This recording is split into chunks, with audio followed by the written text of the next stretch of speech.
Hello everyone. Highway engineering के एक और लेक्चर में आपका फिर से स्वागत है। लास्ट क्लास तक में हम लोग हाईवे इंजीनियरिंग में कर्व्स पढ़ रहे थे, जिसमें हम लोग हॉरिजॉन्टल कर्व्स डिस्कस कर चुके थे लास्ट क्लास में। अब आज के इस क्लास में हम लोग डिस्कस करेंगे ट्रांजिशन कर्व क्या होता है, ट्रांजिशन कर्व का लेंथ हम लोग किस तरह से डिसाइड करते हैं, उसके क्या क्या कंडीशंस होते हैं।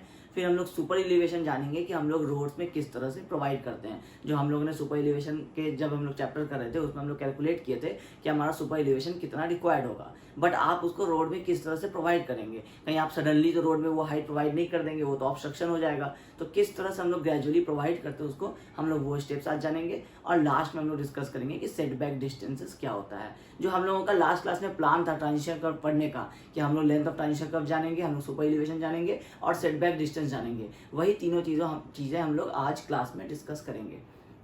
अब सबसे पहले ट्रांजिशन कर्व लास्ट डिस्कस कर चुके थे लास्ट क्लास में कि क्या होता है, फिर भी एक बार फिर से समझा देते हैं कि हम लोग जब सर्कुलर कर्व पढ़ रहे थे लास्ट क्लास में भी, और उसके पहले जब लोग लास्ट सेमेस्टर में भी पढ़े थे सर्वेइंग में, तो सर्कुलर कर्व क्या होता था कि ये जो डॉटेड लाइन है यहाँ से लेकर के यहाँ तक, ये वाला लाइन जो ब्लैक लाइन फॉलो कर रहा है, ये आपका सर्कुलर कर्व एक आता था। थोड़ा ये सर्कुलर शेप नहीं है, तो ये जो सर्कुलर कर्व आता था तो ये आपका कहलाता था T1 पॉइंट ऑफ टेंजेंसी, और ये कहलाता था T2। तो इसका मतलब क्या होता था कि यहाँ से रोड स्ट्रेट है T1A, और यहाँ T2 से लेकर के B तक रोड स्ट्रेट, मतलब इधर से स्ट्रेट रोड आ रहा है और उसको आपने यहाँ एक सर्कुलर कर्व प्रोवाइड किया। तो जब हम लोग वो सर्कुलर कर्व प्रोवाइड करते थे, तो अभी लास्ट क्लास में हम लोग क्या डिस्कस किए थे कि अगर आप किसी एक व्हीकल को डायरेक्टली एक इस स्ट्रेट रोड से सर्कुलर पाथ में ले आएंगे तो वो आपको सडन जर्क फील होगा। तो उसको रिड्यूस करने के लिए हम लोग क्या करते हैं, एक ट्रांजिशन कर्व इंट्रोड्यूस करते हैं। जो आपका ये सर्कुलर कर्व था उसको हम लोग यहाँ से सेम रेडियस का ही हम लोग यहाँ से लेके यहाँ तक सर्कुलर कर्व प्रोवाइड करते हैं, लेकिन हम लोग जो स्ट्रेट रोड से जो सर्कुलर कर्व में एंटर करते हैं उसको हम लोग अप्रोच को हम लोग थोड़ा चेंज कर देते हैं। जो हमारा ये टोटल एक आपका ये कुछ इस तरह से एक रेडियस बनाता, ये आर होता, ये भी आर होता, और यहाँ से भी जो रेडियस आता ये भी आर होता। तो अब हम लोग इस वाले पाथ को फॉलो कर रहे थे, हम लोग क्या किए, इस अप्रोच को चेंज कर दिए। अब हम लोग यहाँ से लेके यहाँ तक सर्कुलर कर्व नहीं प्रोवाइड करके हम लोग अपने इस पॉइंट T1 टेंजेंसी को थोड़ा और आगे तक ले गए। इसके बाद क्या हुआ कि हम लोग ग्रेजुअली एक कर्व प्रोवाइड किए जो कि आपको सर्कुलर कर्व नहीं है, यहाँ आपको इन्फिनिटी से लेकर के ये आपको जो आपका यहाँ रेडियस आर है ये यहाँ तक आपको रिड्यूस होते जाता है। इससे क्या होता है कि आप एक स्ट्रेट रोड से एक सर्कुलर पाथ पे जब आप रीच करते हैं तब तक आप एक ग्रेजुअल टर्न में आप रीच करते हैं। इससे क्या होता है आपको कि जर्क्स जो आपको पैसेंजर्स को होते हैं वो आपको रिड्यूस हो जाता है। तो ये जो रेड वाला जो कर्व है ये आपका कहलाता है ट्रांजिशन कर्व। दोनों साइड में ये भी ट्रांजिशन कर्व है, ये भी ट्रांजिशन कर्व है। तो किसी भी एक कर्व में जो आप कैलकुलेशन करेंगे तो जो आपका ट्रांजिशन कर्व एक साइड कैलकुलेट होगा वही आपका दूसरे साइड भी प्रोवाइड होगा। जैसे अगर इधर आपका फॉर एग्जांपल ट्रांजिशन कर्व अगर 100 मीटर्स का आया है तो इधर भी आपका ट्रांजिशन कर्व 100 मीटर्स का प्रोवाइड होगा। ये इसका कॉन्सेप्ट होता है ट्रांजिशन कर्व का, और ये आपको लोकेशन पता चल गया कि आप कहाँ प्रोवाइड करते हैं। अब आपका ये वाला पाथ रह गया सर्कुलर कर्व, इस सारे का जो रेडियस है ये आपको आर रह जाएगा। अब बाकी आपने स्टार्टिंग और एंड में ट्रांजिशन कर्व इंट्रोड्यूस कर दिया। ये पर्पस होता है ट्रांजिशन कर्व का। अब ये ट्रांजिशन कर्व का हम लोग आज की क्लास में डिस्कस करेंगे कि हम लोग लेंथ किस तरह से मेजर करते हैं। तो उसका लेंथ मेजर करने का आपका 3 स्टेप है। 3 प्रोसेस क्या है, पहला जिसमें आप rate of change of radial acceleration को काउंट करते हैं, उसके हिसाब से आप देखते हैं कि आपका कितना length of transition curve required हो रहा है। सेकेंड आपका rate of change of super elevation के हिसाब से, और थर्ड आपका बाय द टाइम रेट कि टाइम रेट के हिसाब से आपका एक एम्पेरिकल फॉर्मूला है जो आपको गिवन है। दूसरा आपको rate of change of super elevation के हिसाब से कि किस तरह से सुपर एलिवेशन चेंज होता है, उसके हिसाब से आप कितना length of transition curve provide करेंगे। और ये आपका पहला है कि rate of change of radial acceleration. इन तीनों में आपको एक individual length of transition curve का वैल्यू आएगा। तो तीनों में से जो आपका लार्जर वैल्यू होगा, जो मैक्सिमम वैल्यू होगा, वही आपका लेंथ ऑफ ट्रांजिशन कर्व होगा। क्योंकि एक के केस में अगर कम रिक्वायर्ड हो रहा है तो दूसरे के केस में अगर ज्यादा रिक्वायर्ड हो रहा है तो आपको ज्यादा वाला प्रोवाइड करना पड़ेगा ना। तो आपको तीनों में से जो लार्जर आपका निकलेगा वो आपका ट्रांजिशन कर्व का लेंथ होता है। अब ये तीनों में से आप किस तरह से निकालेंगे, तब एक एक करके हम लोग डिस्कस करते हैं। पहला है by the rate of change of radial acceleration. अब रेडियल एक्सेलरेशन क्या होता है, जब आप किसी सर्कुलर पाथ में फॉलो कर रहे होते हैं तो उसमें जो आपके व्हीकल को जो आपको सर्कुलर पाथ में फॉलो करने के लिए टेंड करता है वो आपका कहलाता है रेडियल एक्सेलरेशन। अब रेडियल एक्सेलरेशन का फॉर्मूला क्या होता था, तो रेडियल एक्सेलरेशन ये फिजिक्स का पार्ट है, तो रेडियल एक्सेलरेशन का फॉर्मूला होता था आपको वी स्क्वायर बाई आर। इसको इस तरह से भी लिख सकते हैं 1/r इंटू वी स्क्वायर। ये 1/r आपको कर्वेचर होता है और ये वी स्क्वायर आपको जो स्पीड ऑफ व्हीकल होता है, जिस स्पीड पे वो मूव कर रहा होता है। अब ये है रेडियल एक्सेलरेशन। अब इसका रेट ऑफ चेंज क्या कह रहा है, by rate of change of radial acceleration. अब ये किस तरह से ग्रेजुअली चेंज करेगा जो आपके व्हीकल आपका सर्कुलर पाथ पे ही मूव करता रहे और उसको डिस्कम्फर्ट नहीं हो, उसके हिसाब से आपका ट्रांजिशन कर्व का लेंथ निकाला जाता है। कि अगर आप स्ट्रेट रोड से अगर आप सर्कुलर पाथ पे जा रहे हैं तो आपका जो ट्रांजिशन कर्व है ये किस तरह से आपका रेडियल एक्सेलरेशन किस रेट पे चेंज होगा, उसके हिसाब से आपका ये ट्रांजिशन कर्व निकलता है। अब अगर हम लोग, ये तो हो गया आपका रेडियल एक्सेलरेशन, अगर हम लोग इसके रेट ऑफ चेंज की बात करें, rate of change of radial acceleration, तो ये क्या हो जाएगा, विथ रिस्पेक्ट टू टाइम होना चाहिए रेट ऑफ चेंज। तो ये आपका जो भी वैल्यू आया था वी स्क्वायर बाई आर, ये आपको क्या होगा, with respect to time change होगा। तो अब ये वी स्क्वायर बाई आर, इसको अगर हम लोग सॉल्व करें तो ये क्या हो जाएगा, ये हो जाएगा। तो ये आपको हो जाएगा V square by R T. तो ये जो आपका rate of change of radial acceleration होता है, इसको हम लोग डिनोट करते हैं सिंबल सी से। तो आपका सी का वैल्यू क्या आ रहा है, V square by R T. ठीक है, अब ये हो गया आपको V square by R T. अब आपका टाइम, अगर आप इस केस में देखें तो आपने एक डिस्टेंस ट्रेवल किया यहां से लेके यहां तक, ये आपको डिस्टेंस है आपका जो आप लेंथ ऑफ ट्रांजिशन कर, आप इसमें एग्जांपल ले लें, आपने यहां से यहां तक एक डिस्टेंस कवर किया, वो टोटल डिस्टेंस क्या होगा, लेंथ ऑफ ट्रांजिशन कर्व। हम लोग लेंथ ऑफ ट्रांजिशन कर्व को या तो एल एस या एल सी से डिनोट करते हैं। तो आपका एल सी है जो डिस्टेंस आप कवर कर रहे हैं। अब अगर आपको टाइम निकालना है तो ये क्या हो जाएगा, डिस्टेंस बाई स्पीड। स्पीड आपको पता था कि कितने स्पीड से ट्रेवल कर रहा है, length of transition curve divided by, जब आप डिस्टेंस बाई स्पीड करेंगे तो वो क्या आ जाएगा, आपको टाइम निकल जाएगा। तो T is equal to L S by V होता है। तो जब आप इसमें पुट करेंगे C is equal to V square by R T, जब आप इसमें पुट करेंगे T का value L C by V, तो ये हो जाएगा आपको C is equal to V square by R into V by L C. फिर इसको और जब सॉल्व करेंगे तो C is equal to V cube by R L C. ठीक है, अब आपको निकालना क्या है, लेंथ ऑफ ट्रांजिशन कर्व, वही आपको नहीं पता है। तो अगर आप एलसी निकालना चाहेंगे तो एलसी क्या हो जाएगा, V cube by R C, ये वैल्यू आएगा आपका। अब इसमें आपको स्पीड पता है कि आपका व्हीकल किस स्पीड पे चलेगा या आप किसके लिए डिजाइन करेंगे। रेडियस आपको पता होगा कि आपको किस रेडियस पे आपको ये सर्कुलर कर्व है इसमें आपको प्रोवाइड करना है, तो उसके लिए ही आप ट्रांजिशन कर्व प्रोवाइड कर रहे हैं कि उस सर्कुलर पाथ पे जाना है। तो आपको ये रेडियस भी पता होगा, आपको नहीं पता रहेगा ये वैल्यू सी। तो जब ये वैल्यू सी आपको नहीं पता है तो आपको सी के लिए एक एम्पेरिकल फॉर्मूला दिया गया है 80 डिवाइडेड बाई 80 प्लस वी।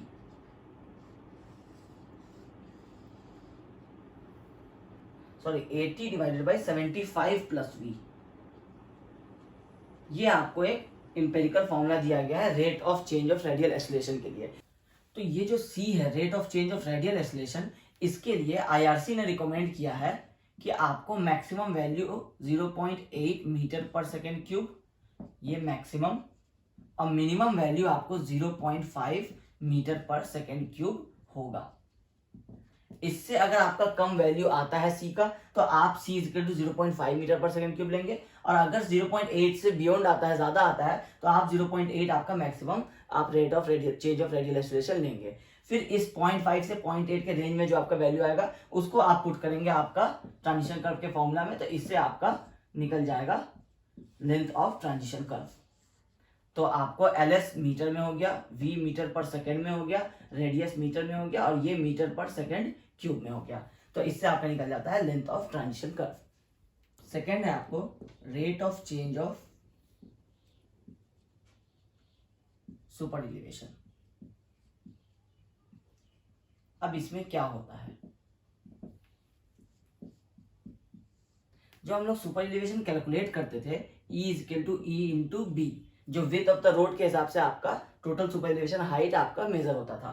तो अब बी आपका क्या होता है, जब आप width of the road consider कर रहे हैं, जब आप उसको कर्व पे जा रहे हैं, तो कर्व पे आप जो ये टोटल आप प्रोवाइड करते हैं, या अगर आप एक्स्ट्रा वाइडनिंग कंसिडर करें तो आप W प्लस WE प्रोवाइड करते हैं। W जो आपका विड्थ ऑफ द रोड रहता है, और WE जो आप लास्ट क्लास में हम लोग डिस्कस किए थे कि हम लोग एक्स्ट्रा वाइडनिंग प्रोवाइड करते हैं, तो ये WE/2, ये WE/2 रहता था, तो टोटल आपको WE ऐड हो जाता था। अब आपका टोटल विड्थ कितना हो गया, W प्लस WE, तो E आपका एक्चुअल में क्या हो गया, E into W plus WE। W आपका हो गया जो आपका B था विड्थ ऑफ द रोड, और WE हो गया जो आप एक्स्ट्रा उसमें आप अपना प्रोवाइड करते हैं वाइडनिंग। अब जो आप सुपर एलिवेशन प्रोवाइड करते हैं, ये सुपर एलिवेशन क्या होता है, जब आप ट्रांजिशन कर्व में एंटर करते हैं, यहाँ तक आपका 0 सुपर एलिवेशन है, और यहाँ पे आप एक सर्कुलर पाथ पे आप सुपर एलिवेशन कैलकुलेट किए जो आपका मैक्सिमम वैल्यू है। तो आप इस ट्रांजिशन कर्व में क्या होगा, एक ग्रेजुअली आप अपना सुपर एलिवेशन प्रोवाइड करेंगे, जो अभी हम लोग डिस्कस करने वाले नेक्स्ट सुपर एलिवेशन में कि किस तरह से प्रोवाइड करते हैं। तो आप एक रोड पे ट्रेवल कर रहे हैं, इसमें आपका कोई सुपर एलिवेशन नहीं है क्योंकि सर्कुलर पाथ नहीं है। जैसे ही आप सर्कुलर पे मूव करेंगे, यहाँ पे आपका फॉर एग्जांपल वैल्यू आता है 230 mm, तो अब आप 230 mm सडनली तो यहाँ प्रोवाइड नहीं कर देंगे, तो आप क्या करेंगे, सुपर एलिवेशन कुछ प्रोवाइड करना शुरू करेंगे। तो आप क्या करेंगे, एक रेट ऑफ चेंज में आप सुपर एलिवेशन प्रोवाइड करेंगे।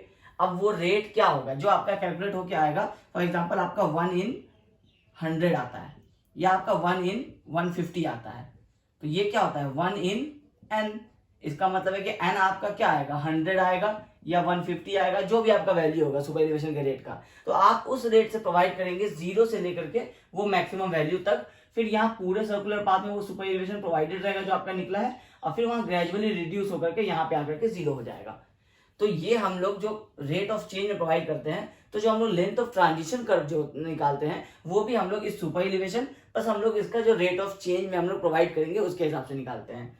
अब क्या हो जाएगा, लेंथ ऑफ ट्रांजिशन कर्व हो जाएगा, ये तो फॉर्मूला है ही, E into W plus WE, और ये आपको रेट ऑफ चेंज से भी मल्टीप्लाई हो जाएगा, तो इससे आपको निकल जाएगा लेंथ ऑफ ट्रांजिशन कर्व। ये आपका एक फॉर्मूला है। अब ये आपका कब वैलिड होगा, जब आप ये जो सुपर एलिवेशन प्रोवाइड कर रहे हैं, जब आप अपने रोड के आउटर एज को इनर एज के कंपैरेटिवली रेज कर रहे हैं, तो तब आपका जाके ये हो जाएगा आपका B, और उसमें आप प्रोवाइड करते थे ये आपका कैपिटल E हो जाएगा। लेकिन अगर आप सेंटर के रेस्पेक्ट में अगर रोटेट कर रहे हैं, ये आपका रोड है, ये ऊपर हाफ है, ये नीचे हाफ है, अगर आप इस तरह से प्रोवाइड कर रहे हैं तो E/2 हो जाएगा। तो आपका ये जो टोटल वैल्यू है ये LS का, ये चेंज हो जाएगा E into W plus WE into N divided by 2। तो आपका दो फॉर्मूला बनता है लेंथ ऑफ ट्रांजिशन कर्व का, जब आप ये आउटर एज के रेस्पेक्ट में करेंगे और जब आप ये इनर सेंटर के रेस्पेक्ट में करेंगे। सॉरी, ये इनर एज के रेस्पेक्ट में होगा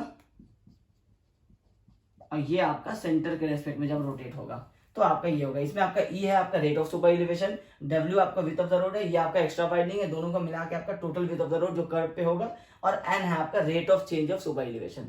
तो इससे आपको निकल जाएगा length of transition curve in metres. ये आपका rate of change of super elevation के बेसिस पे कि किस तरह से आपका लेंथ ऑफ ट्रांजिशन कर्व निकलता है। अब इसका भी आपका एक वैल्यू आया और फर्स्ट का भी आपका एक वैल्यू आ चुका था। अब आप क्या करेंगे, थर्ड आएंगे टाइम रेट। टाइम रेट को आप डायरेक्टली लिख सकते हैं बाय द इंपेरिकल फॉर्मूला जो IRC आपको रिकमेंड करता है। अब ये क्या होता है, तो IRC ने एक इंपेरिकल फॉर्मूला दिया है जो आपको डायरेक्टली बताता है कि आपको length of transition curve as per IRC empirical formula क्या होगा। अब तीसरा है आपका इंपेरिकल फॉर्मूला। अब IRC क्या करता है, आपको प्लेन एंड रोलिंग टेरेन के लिए एक इंपेरिकल फॉर्मूला दिया है और आपको माउंटेनियस एंड स्टीप के लिए भी एक इंपेरिकल फॉर्मूला दिया हुआ है। अब वो क्या है, प्लेन एंड रोलिंग के लिए कहता है कि अगर आपको लेंथ ऑफ ट्रांजिशन कर्व निकालना है तो ये 2.7 V²/R, ये आपका एक इंपेरिकल फॉर्मूला है जो आपके V और R पे डिपेंड करता है। अब माउंटेनियस एंड स्टीप के लिए डायरेक्टली V²/R। ये आपको दो इंपेरिकल फॉर्मूलाज है जो आपको गिवन है, जो डायरेक्टली आपके स्पीड और टाइम रेडियस पे डिपेंड करते हैं। तो आप अगर प्लेन एंड रोलिंग टेरेन में है तो आप लेंथ ऑफ ट्रांजिशन कर्व इससे निकाल सकते हैं 2.7 V²/R। अगर आप माउंटेनियस एंड स्टीप में है तो LS = V²/R। इन दोनों में मतलब एक्चुअली जब आपका प्लेन एंड रोलिंग है, मान लीजिए आप इसके लिए कंसिडर कर रहे हैं, अब आपका इससे एक थर्ड वैल्यू आया आपका जो आपका लेंथ ऑफ ट्रांजिशन कर्व है। अब आपके पास तीनों आ चुका है ट्रांजिशन कर्व का वैल्यू, इसमें से जो आपका ग्रेटर होगा वो आपका final length of transition curve वो वैल्यू हो जाएगा। ठीक है, तो ये आपको length of transition curve calculate करने का प्रोसेस। आपको 3 मेथड्स होते हैं, तीनों मेथड्स के आपको फॉर्मूलाज याद रखने हैं। अगर आप डेरिवेशन नहीं भी याद रखेंगे कि किस तरह से हम लोग निकालते हैं, तो आप डायरेक्टली फॉर्मूला याद रख लीजिए। फर्स्ट केस जब आप ले रहे थे, उस केस में आपका LS is equal to V cube by C R हो जाता है, और उसमें C is equal to 80 divided by 75 plus V, ये आपको मीटर पर सेकेंड क्यूब में आ जाएगा, और फिर आपका length of transition curve metre में आपको आ जाएगा इस फॉर्मूला में जब आप सारी चीजों को पुट कर देंगे।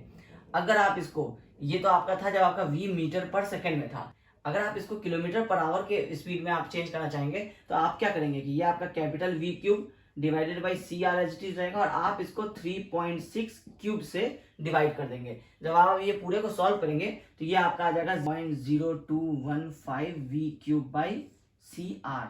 इसमें आपका v जो है ये आपका किलोमीटर पर आवर में हो जाता है, और c आपका मीटर पर सेकेंड वाला ही आप वैल्यू जो आप निकालते हैं आप वही निकाल के यहाँ पुट कर देते हैं। स्पीड आपका जो होता है वो आप खाली 0.0215, और यहाँ पे अगर आप कैपिटल V ले लेंगे तो आपका ये क्या आ जाएगा किलोमीटर पर आवर में, लेकिन आपका लेंथ ऑफ ट्रांजिशन कर्व जाएगा वो आपका मीटर में ही आएगा। मतलब आप चाहे तो इस वाले फॉर्मूला को डायरेक्टली यूज कर लीजिए, इसमें आप v मीटर पर सेकंड में रखिए और आप 3.6 क्यूब से डिवाइड करके CR से मल्टीप्लाई कर दीजिए, या फिर आप मीटर पर सेकंड के हिसाब से ही डायरेक्टली कैलकुलेट कर लीजिए।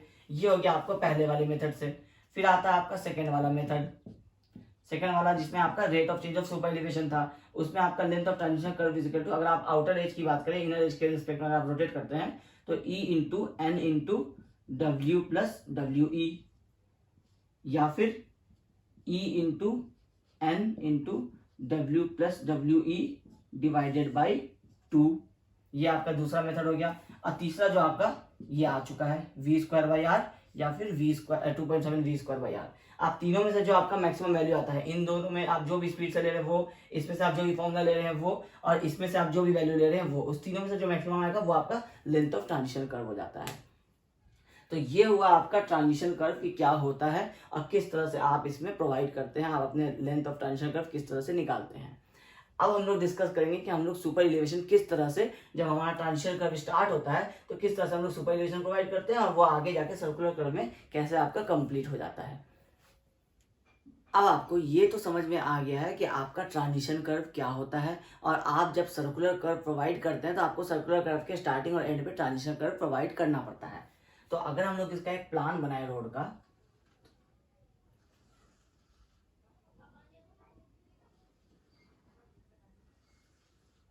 तो अगर हमारा यहां से रोड हमारा स्ट्रेट आ रहा था,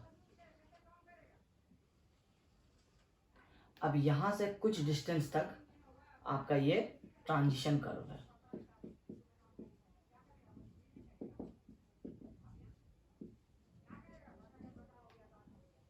यहां तक, और यहां से आपका फिर सर्कुलर कर्व है, और इस तरफ से आपका वो मिरर हो जाएगा।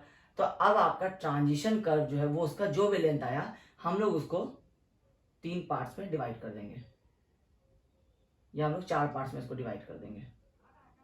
इस सेक्शन का नाम रख देंगे AA, इसका नाम रख देंगे BB, ये CC, ये DD, और ये सेक्शन EE। ठीक है, ये EE पे आपका सर्कुलर कर्व स्टार्ट हो जाता है। अब आप सुपर एलिवेशन जब आप चैप्टर किए थे तो उसमें आप क्या कैलकुलेट किए थे कि आपको विड्थ ऑफ द रोड पता है तो आप E इंटू बी करके आप सुपर एलिवेशन कैलकुलेट कर लिए, फॉर एग्जांपल 500 mm। अब आपको ये प्रोवाइड करना है, तो आपका 500 mm ये कहाँ पे आएगा, ये तो आया आपका सर्कुलर कर्व में। मतलब आपका ये जो टोटल पोर्शन है E से लेकर के जो इस तरफ का आपका सर्कुलर कर्व जहाँ पे एंड होता है वहां तक, ये टोटल का अगर आप कहीं पे भी सेक्शन देखिएगा तो ये आपका इस तरह से होगा। ये आपका रोड, अगर आप इनर एज के अबाउट रोटेट कर रहे हैं तो वो कुछ इस तरह से होगा। मतलब आपका ये जो हाइट होगा ये आपका 500 हो जाएगा किसी भी पॉइंट पे, और ये वाला हाइट जो है ये तो एज इट इज आपको, ये जो इनर एज है तो ये 0 ही रहेगा, और रोड आपका इस तरह से एलिवेटेड हो जाएगा। लेकिन ये तो हुआ कि सर्कुलर पाथ पे 500 है, यहाँ पे अगर आप सेक्शन देखेंगे तो रोड आपका बिल्कुल इस तरह से स्ट्रेट था। अब आप इस स्ट्रेट रोड से लेके इस 500 को किस तरह से प्रोवाइड करेंगे? आप स्ट्रेट जाते जाते सडनली तो आप सर्कुलर कर्व में यहाँ पे 500 रोड को ऊपर नहीं कर देंगे, तो वो क्या होगा कि आप कह रहे हैं कि आप ये स्ट्रेट रोड पे आपकी व्हीकल जा रही है इस तरह से, और आप सडनली आप कह रहे हैं कि जहां पे आपका सर्कुलर कर्व स्टार्ट होगा वहां पे आपका रोड ऐसे हो जाएगा,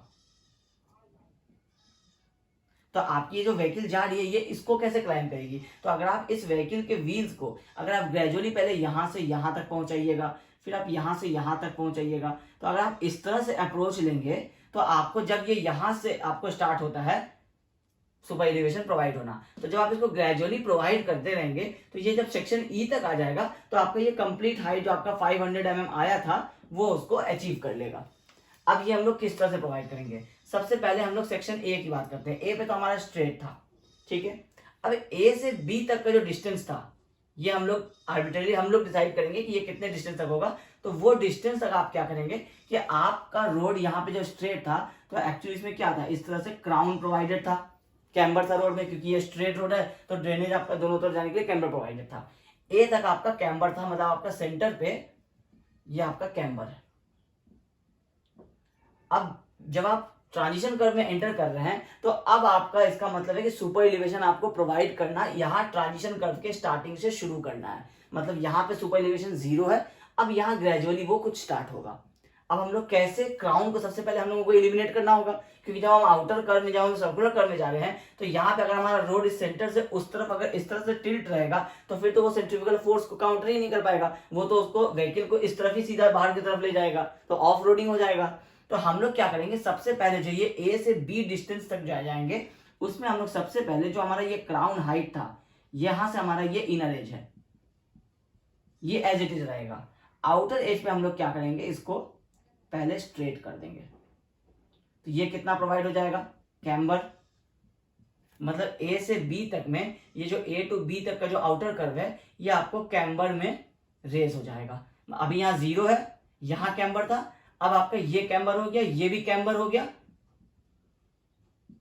और ये आपका 0 है एज इट इज। तो अब ये कैम्बर है, ये भी कैम्बर है, और ये 0 है। इससे क्या होगा, अब आपका सबसे पहला एक आपको चेंज हुआ, यहां से आप क्या किए, ये वाला आपका वैल्यू था, इसको आप चेंज करके ये किए, तो ये थोड़ा सा जो कैम्बर आपका होता है वो कैम्बर तो आपके रोड पे क्या होता है, आपके व्हील्स उसको एक्सेस कर पाते हैं, वो आपको डिस्टर्बेंस तो क्रिएट नहीं करता है। तो आप क्या किए, कैम्बर को एक साइड से हाफ से रिमूव करके स्ट्रेट कर दिए। ये हो गया हमारा पहला स्टेप, ये होगा ए टू बी में। अब बी टू सी में हम लोग क्या करते हैं कि ये जो कैम्बर का स्लोप यहाँ प्रोवाइडेड है हम लोग इसका एक सेम लाइन आगे कंटिन्यू कर देते हैं। तो ये अगर हमारा यहाँ से कैम्बर है तो हम लोग इसी लाइन को आगे कंटिन्यू कर दिए। अब ये स्ट्रेट क्या था, ये कैम्बर था, और ये आपका हम लोग फर्दर एक्सटेंड करके अब हमारा बी टू सी में ये वाला पोर्शन हो गया। तो ये क्या हो गया, अब ये थोड़ा सा रेज हो गया, ये आ गया आपका बी टू सी में। अब यहाँ पे कैम्बर था, यहाँ पे आपको एक तरह से डबल कैम्बर हो गया, ठीक है। अब हम लोग सुपर एलिवेशन की तरफ धीरे धीरे इंक्रीज कर रहे हैं। अब आपका टोटल सुपर एलिवेशन है 500। एग्जांपल के लिए इमेजिन करते हैं कि कैम्बर आपका 50 mm था, ठीक है। अब 50 mm अगर कैम्बर था तो आप इसका मतलब है अभी यहाँ पे 100 तक आ चुके हैं। अब आपका ये कहां से, बी टू सी तक में, मतलब आप बी टू सी तक में आप 100 रीच कर जाइएगा। यहाँ 0 था, यहाँ 50 रीच किए, यहाँ 50 से आप 100 रीच किए।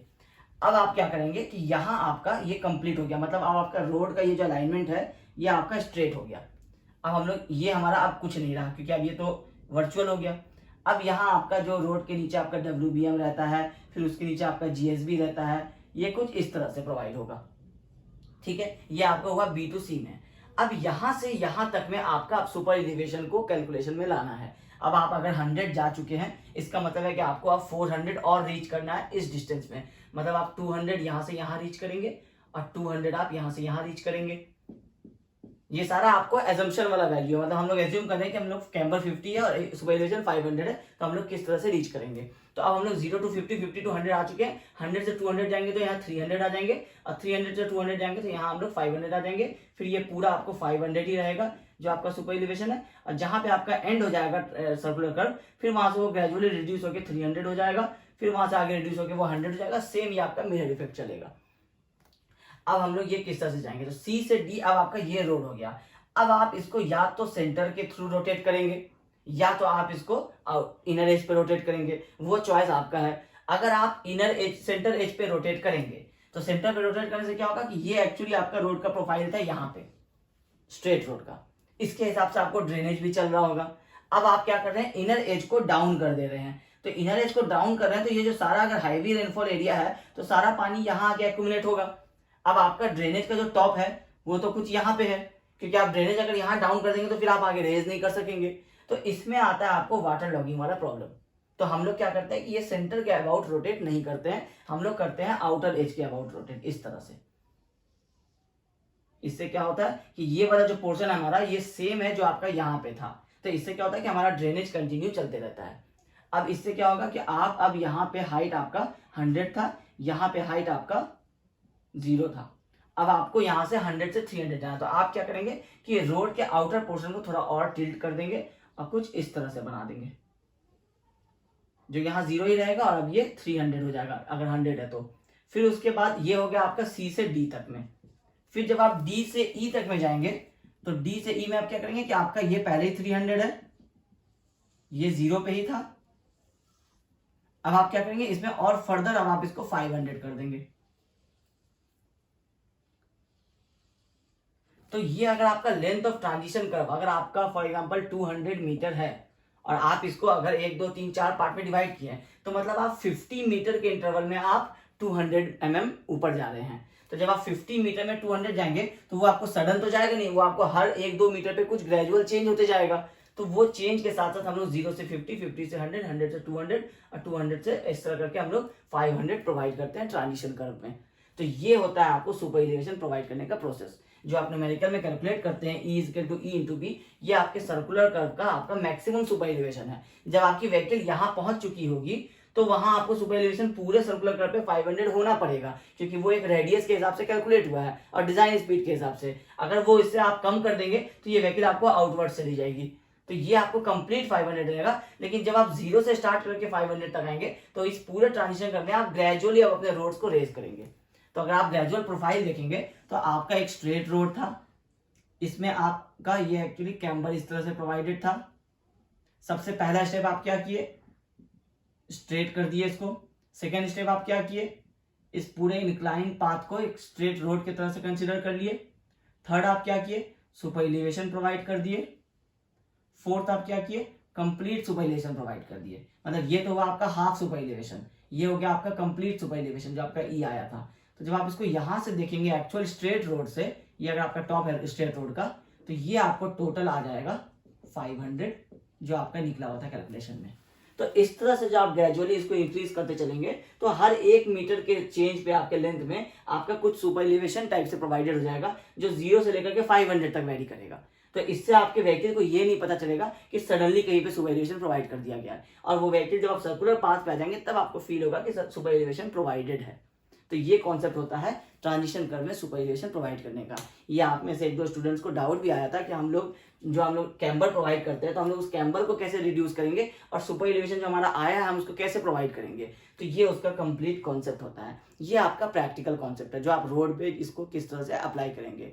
ये आपके एग्जाम में थ्योरी में आ सकता है कि आपको ट्रांजिशन कर्व में सुपर एलिवेशन किस तरह से प्रोवाइड होता है, उसका एक कंप्लीट स्केच के साथ बनाइए। तो आपके यही वाले मेथड्स होंगे, आप ये वाला प्लान बनाएंगे और उसके साथ आप A to B, B to C, C to D और D to E करके आप एक एक करके डायग्राम बनाते हुए आप एक्सप्लेन करेंगे कि आप किस तरह से इसको प्रोवाइड करते हैं।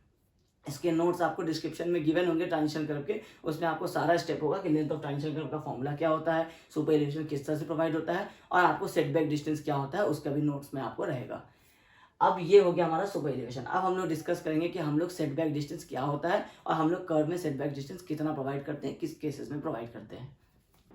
अब सेटबैक डिस्टेंस क्या होता है, कई बार जब आप कर्व्स में मूव कर रहे होते हैं, अगर आप एक मल्टी लेन रोड या सिंगल लेन रोड का एग्जांपल लें, तो जब आप कर्व में मूव कर रहे होते हैं तो आपको एक साइड डिस्टेंस आपने कैलकुलेट किया था कि आपको मिनिमम साइड डिस्टेंस कितना रिक्वायर्ड होगा आपके व्हीकल को स्टॉप करने के लिए। मतलब आप अगर यहाँ से व्हीकल आपकी क्रॉस कर रही है, अगर आप यहाँ कोई ऑब्स्ट्रक्शन देखते हैं तो आप ऑब्स्ट्रक्शन को कुछ इस लाइन ऑफ साइट से देखेंगे।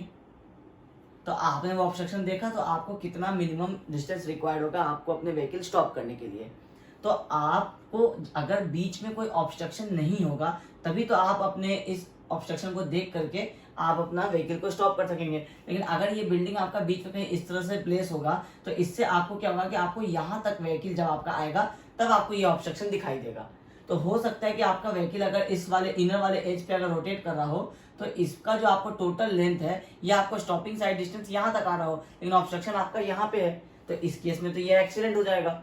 तो इसको अवॉइड करने के लिए एक मिनिमम डिस्टेंस होता है जिसको हम लोग कहते हैं सेटबैक डिस्टेंस, जो आप हाईवेज पे या रोड्स के कर्व्स पे आप मेंटेन करते हैं, जिससे कि जब आपका व्हीकल एक सर्कुलर पाथ में एंटर कर रहा है तो उस केस में आपका जो आउटर एज होता है ये ज्यादा डिस्टेंस कवर करता है। लेकिन अगर हम लोग एज्यूम करके चलते हैं कि हमारा व्हीकल इनर एज पे चल रहा है तो इनर एज पे ये कम डिस्टेंस ट्रेवल करता है। तो जब कम डिस्टेंस इनर एज पे ट्रेवल करता है तो वो किसी भी पॉइंट ऑफ टाइम पे अगर वो किसी ऑब्स्ट्रक्शन को देखेगा तो वो आपका जब आपका साइड डिस्टेंस से ज्यादा दूर होगा तभी तो आप स्टॉपिंग साइड डिस्टेंस से उसको स्टॉप कर पाएंगे ना। जब आप ब्रेक अप्लाई करेंगे फिर वो जो डिस्टेंस कवर करेगा उसको स्टॉप होने के लिए। तो ये आपको कंडीशन बनता है कि जब आपको सेटबैक डिस्टेंस कितना रिक्वायर्ड होना चाहिए। अब ये तो हुआ सिंगल रोड में। जब हम लोग मल्टी लेन रोड में आते हैं तो इसमें क्या होता है कि हमारी व्हीकल कभी यहाँ से मूव कर रही है, कभी यहाँ से मूव कर रही है, कभी यहाँ से मूव कर रही है। तो हम लोग क्या करते हैं कि जब सेटबैक डिस्टेंस कैलकुलेट करते हैं तो उसका एक कॉन्सेप्ट ये होता है कि हम लोग जो भी लेन हमारा होता है इनर एज वाला उसके हम लोग सेंटर से ये डिस्टेंस कैलकुलेट करते हैं। लेकिन जब हम लोग मल्टी लेन में आएंगे तो हमारा एक्चुअल में तो ये वाला है इनर लेन, हम लोग इसके सेंटर से कैलकुलेट कर रहे हैं। तो हम लोगों को ये डी डिस्टेंस होता है जो आपके इस रोड का एक्चुअल सेंटर है, और हम लोग ले रहे हैं कि हमारा कंडीशन क्या होता है सेफर साइड, कि हम लोग इस वाले लेन में व्हीकल मूव कर रहा है। लेकिन अगर इस वाले में मूव कर रहा है तो कुछ डिस्टेंस तो और पता होना चाहिए ना कि कितना होगा, मतलब वो हमारे काम नहीं आएगा। लेकिन हमारा वो डिस्टेंस क्या होगा, डी होगा। तो वो डी हमारा डिस्टेंस हम लोग उसका जो इफेक्ट होगा वो ऐड करेंगे, प्लस जो हमारा सेटबैक डिस्टेंस जो एक्चुअली रिक्वायर्ड होगा वो हम लोग दोनों को ऐड करेंगे। तो मल्टी लेन के केस में हमारा मिल जाएगा सेटबैक डिस्टेंस। मतलब अब हम लोगों का पर्पज है कि हम लोग सेटबैक डिस्टेंस किस तरह से कैलकुलेट करेंगे। दो केसेस होते हैं। पहला, जब आपका लेंथ ऑफ ट्रांजिशन कर्व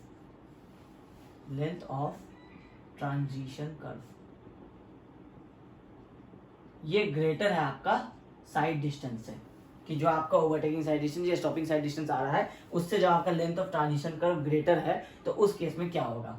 पहला केस, जब आप सिंगल लेन की बात कर रहे हैं, सिंगल लेन रोड। तो सिंगल लेन रोड में अगर आप इसको एक इस तरह से बनाएं कि ये आपका एक कर्व है और ये आपका इसका रेडियस है, तो ये कर्व का सेंटर, मतलब हम लोग इस वाले से एक सेंटर लाइन बना रहे हैं इस तरह से, तो ये आपका ये रेडियस आ रहा है, ये रेडियस आ रहा है, और हम लोग इमेजिन कर रहे हैं कि एक α/2 सेंटर पे, ये α/2 ये α/2 एक एंगल सबटेंड कर रहा है, ये वाला आर्क। अब ये वाला आर्क आपका लेंथ ऑफ ट्रांजिशन कर्व है जो आपका ज्यादा है स्टॉपिंग साइड डिस्टेंस है। तो इस केस में आपका जो, अगर हम लोग ये वाला पॉइंट निकालना चाहिए, ये हमारा लाइन ऑफ साइट है, तो हम लोग अगर ये देखें कि लाइन ऑफ साइट से ऊपर हमें कितना डिस्टेंस चाहिए, तो ये हम लोग कर्व्स में लास्ट सेमेस्टर में पढ़ चुके हैं कि ये वाला जो डिस्टेंस होता था ये होता था r - r cos α/2। ये हम लोग निकालते थे मिड ऑर्डिनेट जिसको हम लोग कहते थे। तो मिड ऑर्डिनेट क्या है, आपकी व्हीकल यहाँ पे, आपका ऑब्स्ट्रक्शन यहाँ पे है, तो आप ये क्लियरली इसको विजिबल यहाँ से कर रहे हैं, तो ये यहाँ से कर रहे हैं मतलब ऑब्स्ट्रक्शन आपका कहीं यहाँ पे बना हुआ रहेगा बिल्डिंग, तो ये आपका बिल्डिंग बना रहेगा तो आपको प्रॉब्लम उससे नहीं होगा। तो आपका ये r - r cos α/2 ये आपका बन जाता है इस केस में सेटबैक डिस्टेंस। तो इसमें जब आप सेटबैक डिस्टेंस निकालेंगे तो ये हो जाएगा r - r cos α/2। ये तो हुआ सिंगल लेन में। अब आप जब मल्टी लेन में आते हैं तो मल्टी लेन में क्या हो रहा है कि आपका ये डिस्टेंस एक d भी आ रहा है। अब ये टोटल सेटबैक आप क्या निकाले थे, r - r cos α/2। अब आपका r यहां से अगर आप कैलकुलेट करेंगे तो ये क्या हो जाएगा, r - d α/2, मतलब आपका टोटल क्या हो जाएगा, ये रेडियस r है माइनस r - d cos α/2। तो आपका ये एक वैल्यू बन जाता है मल्टी लेन के केस में, मतलब आपका टोटल यहां से रेडियस r कंसिडर होगा। अब आप इसमें माइनस क्या करेंगे, तो r - d, मतलब आप पहले इस d को माइनस कर देंगे तो r - d आपका क्या वैल्यू होगा, वो आपको ये वाला वैल्यू हुआ, इसका आप cos α/2 ले रहे हैं तो आप ये r - d का cos α/2 लेंगे, और वो जब आप r से माइनस करेंगे तो आपका ये टोटल डिस्टेंस आ जाएगा। तो ये आता है आपका मल्टी लेन के केस में, ठीक है। तो ये हो गया जब आप लेंथ ऑफ ट्रांजिशन कर्व आपका ग्रेटर है स्टॉपिंग साइड डिस्टेंस से। फिर दूसरा केस, जब आपका length of transition curve smaller है, आपका साइड डिस्टेंस है। इसमें क्या था कि length of transition curve greater था साइड डिस्टेंस से। जब ये स्मॉलर है, साइड डिस्टेंस है, तो इसका मतलब है कि हम लोग इस इमेज को हटा देते हैं अभी।